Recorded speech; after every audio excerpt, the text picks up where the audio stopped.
You're listening to Where You Live with Gene and Tony. Welcome back to Where You Live with Gene and Tony. We're broadcasting from the Natural Green Lawn and Landscape Studios. We're also brought to you by Extreme Exteriors and American Family Insurance, the Kim Bennett Agency. Before we get into this story about what's taking place in Minnesota court right now concerning inspectors being used to kind of spy and get inside a property to see what's going on, even when they do not know that there is an issue with any maintenance problems or violations, no problems, no request by the renter to go in. Right. But they're doing that anyway. We're going to talk about that a little bit more. Before we do, I'd like to let our listeners know we've got a great resource for you. It's a bi-monthly newsletter called What's New. A new issue has come out this month. You want to make sure that you start receiving this subscription. Give us a call, won't you, at New Concepts during the week at 952-922-2500. Ask for Lori. She'll make sure that you start receiving it either electronically or by mail. We've got an article this time talking about the recent decision in appellate court that put a squash on the higher efficiency furnace regulations by the DOE. And so that's something you'll want to take a read and take a look at. Well, let's go back to this story here. This story was actually on the Fox 9 News last night, and I looked it up this morning on the internet. Here's the deal. If you're a renter in Minnesota or even a landlord, there's a case before the Minnesota Supreme Court on Tuesday, that was yesterday, that we should all care about. Renters are fighting a law that allows inspectors to enter and inspect people's homes without any evidence that a code violation has taken place. That means they don't need a warrant. They can just come in and check out the place without notifying you. Several cities across the state allow government officials to conduct housing inspections of all rented homes in the city, even if the tenant refuses to consent to the search, and even if the government has no reason to believe there's a problem with the rental home or even with the building. Now, it's not just renters that are objecting to this, Gene. Landlords are also objecting to this. And the story cited a case in Golden Valley where both the landlord and the tenant objected to an unwarranted inspection. The inspector went and got a warrant, unwarranted, and went forward with the inspection. So here we have a case where the city wants to flex what they think is their authority and rights that I'll say that they think they have even above the owner of the property, the landlord, because the landlord needs to have a reason to be able to go into the unit. You can't just say, well, we want to just check something out. And it's so interesting that this is a tenants' rights case because you're right. The landlord has the right of property ownership. And shouldn't be walked all over either. Yeah. I'm surprised at this because I've not come across this in the metro area. In fact, we manage rental property in almost every city in the metro area, and city inspectors are very careful to make sure that we've notified the tenant that we're coming in or that the city inspector's coming in for a legitimate inspection. And they've got a reason. It's a rental license inspection or it's an inspection because the landlord has called them or the tenant has called them to look at something. So I've had inspectors say, sorry, I've met them at the property. The tenant meets us at the door and says, I didn't know anything about this. That may or may not be true. Usually we've told them, but maybe they didn't pick up their voicemails.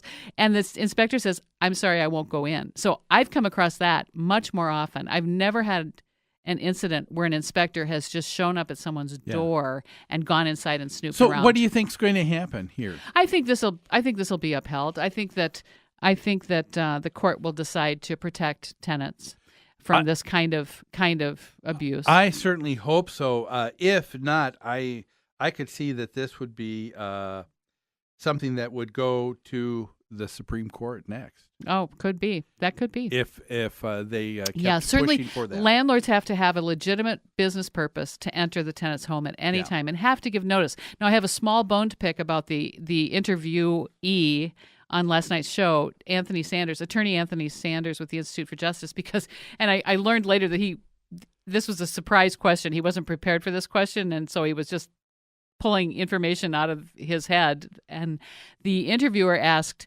when can the landlord go inside? And the attorney said, well, the landlord can enter for business purposes with, state statute says 24 hours notice. Well, state statute doesn't say 24 hours notice. And this is a question I'm constantly explaining to renters. State statute says reasonable notice based upon the issue, right? If it's an emergency, well, no notice is going to be given. If it's a routine maintenance issue, of course we can give 24 hours notice. If it's a showing, because you've given your notice to vacate, we may only be able to give you a couple hours notice, right? Yeah. So anyway, that was my small it was peeve. a technicality. You called him, and he was and he said he apologized. He said, I wasn't expecting the question, so I didn't have the data put off guard, right in my and head. he just had to pull it out of thin air. There. Yeah. Yep. Okay. Well, let's deal and turn to what's happening at the state legislature. Yeah, what's going on? What were you there talking about yesterday? Well, Gene? I'll get to that in a little bit. There is a story that was in the Star Tribune a week or two ago, and it says that Minnesota legislators are aiming to close the book on foreclosure horror stories. Now, we know, and since the beginning of the show, almost 5 years ago, we've been dealing with the real estate bubble having popped, things being turned around on its ear, stories of banks, lending institutions that would say, on one hand, I'm going to work with you, follow this procedure, and then to modify your loan or save your house. And then right around the corner, they turn around and foreclose and sell it to someone else to minimize their liability. That's right. And it's usually two different departments in the bank. Yeah. What I find interesting, and this is acknowledged at the very beginning of the Star Tribune story, it says the worst of the foreclosure crisis may be winding down, but Minnesota legislators are looking at ways to help struggling homeowners who still have a chance to stay in their homes. To me, that's kind of a nutshell of what's going on. It really is. It's a little bit too little, too late to try and affect. But we've got politicians who, well-intentioned. I'm going to give the benefit of the doubt to most of them. But others will use this as political fodder to help be able to turn around and say next election, look what I did. I'm the champion for this. Here's the situation. Here's the story, folks. What do you think? In the story here, they mention a woman by the name of Kaylin Crawford. Here was her story. She was sidelined by a snowboarding accident. So apparently she was unable to work, unable to get paid. Crawford called her bank asking about a loan modification because she got behind. Because she might not be able to make the full she was mortgage proactive, payment. actually. She wasn't behind yet. Yes, that's right. She was being proactive. Now, she says she was told that they weren't set up to deal with that unless you skipped a few payments. So 3 months later, she's missed a few payments. And when she was getting back on her feet, the foreclosure notice was sent in the mail. Now, of course, people at the legislature are wanting to introduce a bill that would make it easier for a homeowner, such as Ms. Crawford, to stay in her home, prohibiting lenders from beginning foreclosure proceedings at the same time they are working with homeowners on ways to avoid foreclosure. This process is something that they call dual tracking. Yeah, it actually makes sense. And it's actually been a big complaint about the banking industry throughout this whole crisis is that I'm talking to one department about loan modification. In the meantime, the legal department is sending me foreclosure notices and going through the whole process, correct? And in Kaylin Crawford's case, I've heard this over and over and over again where the homeowner has said, I foresee a problem. I foresee that starting next month, I'm not going to be able to pay my mortgage and they won't deal with you at all. And I understand it, but some people have been wanting to use this as well as a way of just saying, you know what, I'm done playing the game of home ownership now, so now I'm giving it back to you, and that's it.